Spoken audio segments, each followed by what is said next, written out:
Okay, this video is Willy Wonka and the Chocolate Factory, and I'm going to tell you the big secret about the movie that I just learned myself today. A good friend of mine, he says, Pete, you should take a look at this Abbey Mills pumping station for sewage plant in England, and another one called Crossness pumping sewage plant. They're beautiful. The architect really did great work, and I thought, oh, that's nice.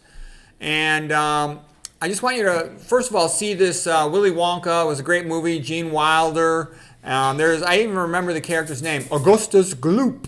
You know, the blueberry girl, the selfish girl, the cowboy kid, and Charlie. Okay, and his uncle there. Okay, and it was an awesome movie. I saw that when I was a kid. Here's a guy who wrote the book, Roald Dahl. He's from England. He was a fighter pilot in World War II. He wrote the Charlie and the Chocolate Factory in 1964.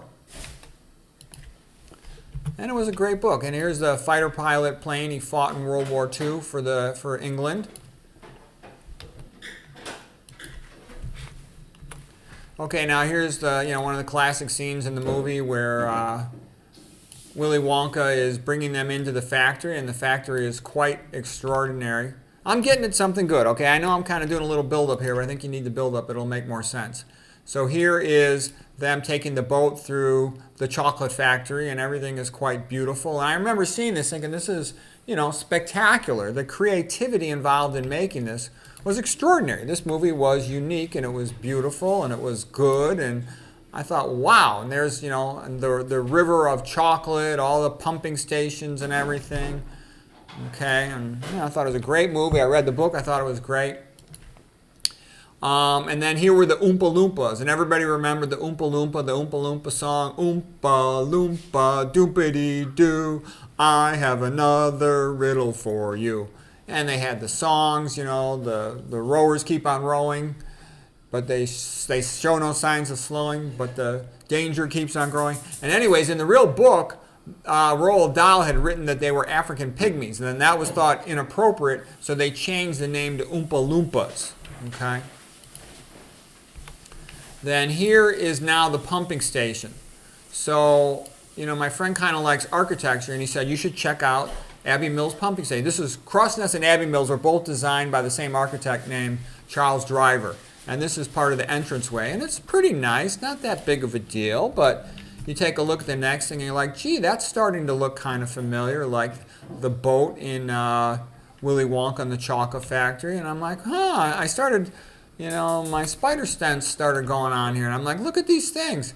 Why is this so architecturally beautiful? Okay? And you sense this Christian mentality of taking something like a sewage plant for processing poo-poo and making it kind of beautiful. And I'm like, this is interesting. And here's some of the machines. They're all painted with nice colors, and they've got kind of a fancy design on them.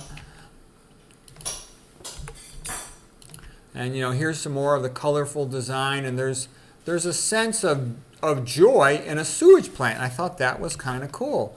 You're taking a lemon and turning it into lemonade, and they would paint their little pillars with all this fancy painting.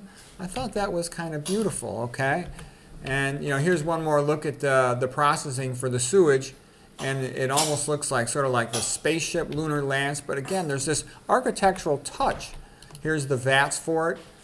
And, you think about it, a river of chocolate is euphemistically like saying a river of feces, isn't it? So, look, I haven't proved it or anything. And then doesn't this thing look like where Willy Wonka and the Chocolate Factory, where they were going up to the spinning, fan, and they were rising up when they had to blow bubbles, and then they had to blow out the bubbles and come back down? It totally looks the same. Don't tell me it doesn't. So, anyways, I just thought that was kind of fun that I'm 99.9% sure that's where they got the idea to do it. And it brings up the point about creativity. A lot of times the best creativity comes from taking two things that are widely separate in real life and connecting them together. And I think that's, for example, how Frank Lloyd Wright did his architecture. He looked at the Japanese tea gardens and the Japanese buildings, and he combined that with Greek and Roman architecture to create the Frank Lloyd Wright style. So anyways, I think Roald Dahl, or at least the movie maker, got this idea from looking at the Abbey Mills pumping station, which was built around 1860. So Roald Dahl had plenty of time to see that, as well as Crossness. And Charles Driver was the architect who had the original vision to make a sewage processing plant something beautiful. It came out of trying to handle the sewage of London, which is leading to cholera epidemics and whatnot, and they had to improve the sewage pumping station. So anyways, I thought that was kind of interesting. Hope you found that enjoyable, interesting.